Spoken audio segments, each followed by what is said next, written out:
Dulu di zaman Bani Israel, dulu ada sebuah riwayat mengatakan begini. Dulu ada seorang anak muda yang sering sholat subuh berjamaah. Anak muda ini setiap subuh berangkat ke masjid. Setiap subuh. Sebelum berangkat subuh dia mandi dulu di rumahnya. Memakai pakaian yang baru, memakai harum-haruman. Tiba-tiba di tikungan jalan dia jatuh.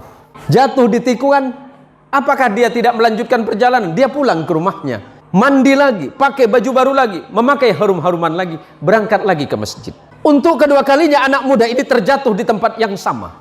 Apakah anak muda ini putus asa? Tidak. Anak muda ini balik lagi ke rumahnya.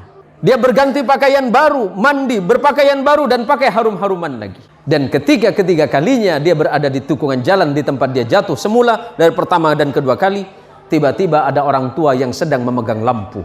Orang tua ini bertanya kepada anak muda ini, "Wahai anak muda, kamu mau kemana?" "Saya mau ke masjid, Pak. Saya mau sholat subuh." "Iya, dari tadi saya melihatmu dari jauh, engkau jatuh. Tapi setelah itu engkau pulang lagi, kemudian kembali lagi, jatuh lagi, dan kemudian engkau pulang lagi untuk yang ketiga kalinya ini. Jadi bagaimana, Pak? Takutnya kamu jatuh, saya antarkan kamu ke masjid." Diantarkan oleh orang tua ini pakai lampu tadi.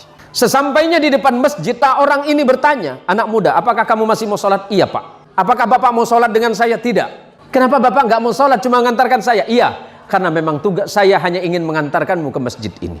"Bapak kenapa nggak mau sholat?" Orang ini berkata, "Karena aku adalah syaiton." "Kenapa, Pak? Kok bisa?" "Iya."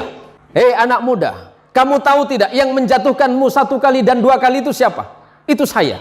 "Bapak siapa?" "Saya setan."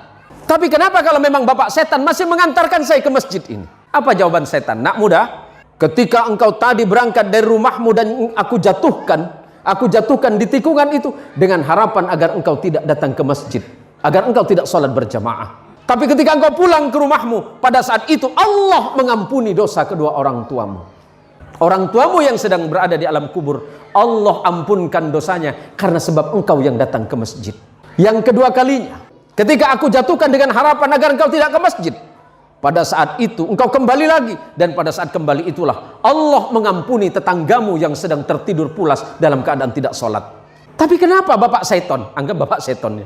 Ada namanya mirip, Pak." "Ya kenapa Bapak mengantarkan saya ke masjid?" "Kalau seandainya aku menjatuhkanmu ketiga kalinya dan tidak mengantarkanmu ke masjid, maka niscaya orang satu kampungmu itu diampuni dosanya oleh Allah karena sebab perbuatanmu."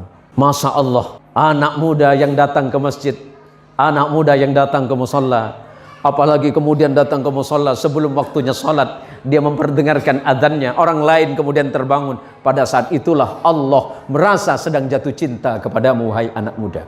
Kalau Allah sedang jatuh cinta kepadamu, anak muda, apapun yang kau minta, Allah merasa malu jika tidak mengabulkannya.